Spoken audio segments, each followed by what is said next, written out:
KS Lakshmanarao peoples ఛానల్కి స్వాగతం.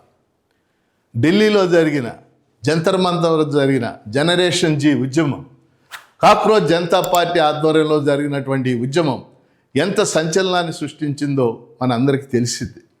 స్వయంగా ఒక కేంద్ర మంత్రి రాజీనామా చేయాల్సినటువంటి పరిస్థితి ఏర్పడి ఉద్యమానికి దేశవ్యాప్తంగా విశాలమైనటువంటి మద్దతు లభించింది. అనేక రాష్ట్రాల్లో ఉద్యమానికి అనుకూలంగా ఉద్యమాలు జరగటం కూడా మన అందరికీ తెలిసింది. కాక్రోచ్ జనతా పార్టీ ఉద్యమ స్థాపకుడు, లేక ఆ పార్టీగా భావిస్తే పార్టీ స్థాపకుడు అభిజిత్ దీప్కే అయినప్పటికీ కూడా ఈ ఉద్యమంలో ఒక 7 కీలక పాత్ర పోషించారు. వాళ్ళందరూ విద్యాధికులు. ఆ 7 గురించి వివరించడమే ఈ వీడియో యొక్క ప్రధాన ఉద్దేశం. ఆ 7లో ముఖ్యమైనటువంటి మొదటి వ్యక్తి సౌరవ్ దాస్ గురించి నిన్న కంగనా రనౌత్ కూడా చాలా నెగిటివ్గా వ్యాఖ్యానించింది. వాస్తవంగా సౌరవ్ దాస్ ఢిల్లీలో చదువుకున్నాడు. మాస్ కమ్యూనికేషన్ చదివి స్వతంత్ర పరిశోధనాత్మక విలేకరిగా ఆయన పనిచేస్తున్నాడు. ఆయన పనికిమాలినోడు కాదు, నిరుద్యోగి కాదు. కంగనా రనౌత్ చెప్పిన విధంగా ఆయన మాస్ కమ్యూనికేషన్ చదివి స్వతంత్ర పరిశోధనాత్మక విలేకరిగా పనిచేస్తున్నాడు. మీడియాతో నిరంతరం ఈ ఉద్యమానికి మీడియాతో ఆయన నిరంతరం సమన్వయం చేశాడు.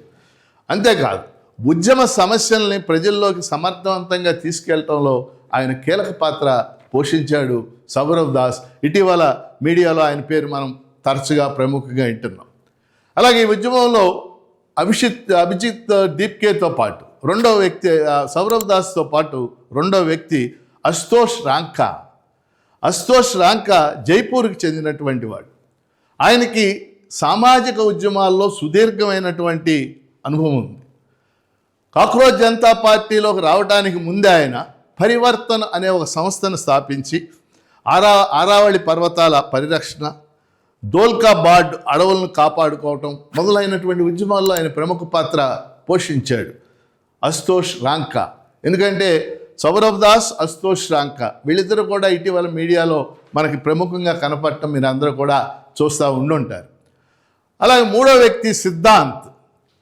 ఆయన డిజిటల్ మీడియా యుగంలో సోషల్ మీడియా ద్వారా, అంటే డిజిటల్ మీడియాలో చాలా కీలకమైనటువంటి పాత్ర ఆయన పోషించాడు సిద్ధాంత్. ఆయన సోషల్ మీడియా ద్వారా కాక్రోచ్ జనతా పార్టీ ఉద్యమాన్ని దేశవ్యాప్తంగా ప్రజల్లోకి తీసుకెళ్లడంలో చాలా ప్రముఖ పాత్ర వహించాడు. విస్తృతంగా ఈ ఉద్యమం ప్రజల్లోకి, ముఖ్యంగా యువకుల్లోకి వెళ్ళటానికి సిద్ధాంత్ నిర్వహించినటువంటి పాత్ర కీలకమైనటువంటి పాత్ర. ఆయన సోషల్ మీడియాలో అనుసరించినటువంటి వ్యూహాలు కాక్రోచ్ జనతా పార్టీ ఉద్యమానికి ఎంతో దోహదపడ్డాయి అని చెప్పేసి మనకు తెలుస్తున్న విషయం. ఆయన మూడో వ్యక్తి. 4 వైష్ణవి. ఆవిడ పాలసీ నిపుణురాలు. ఢిల్లీకి చెందినటువంటి అధికార ప్రతినిధుల్లో, కాక్రోచ్ జనతా పార్టీ అధికార ప్రతినిధుల్లో వైష్ణవి ఒక ఆవిడ. ప్రముఖ పరిశోధనా సంస్థలో 5 ఏళ్ళు ఆవిడ పనిచేశారు. విద్యా వ్యవస్థకు సంబంధించినటువంటి అంశాల మీద వైష్ణవ్కి సంపూర్ణమైనటువంటి అవగాహన ఉంది. అలాగే 5వ వారు ఆఫ్రీన్. ఆవిడ సామాజిక ఉద్యమకారిణి. బెంగళూరుకు చెందినటువంటి వ్యక్తి. ఆవిడ MBA చదివి కార్పొరేట్ ఉద్యోగాన్ని వదులుకుని ఈ ఉద్యమంలోకి వచ్చారు. ఆవిడ MBA చదువుకుంది, కార్పొరేట్ కంపెనీలో ఉద్యోగం చేస్తా ఆవిడ ఈ ఉద్యమంలోకి వచ్చి ఇక నుండి సామాజిక అంశాలపై పోరాడాలని చెప్పేసి ఆఫ్రీన్ను నిర్ణయించుకోవటం అనేది జరిగింది. ఆవిడ 5వ వ్యక్తి. 6 రత్నా సింగ్.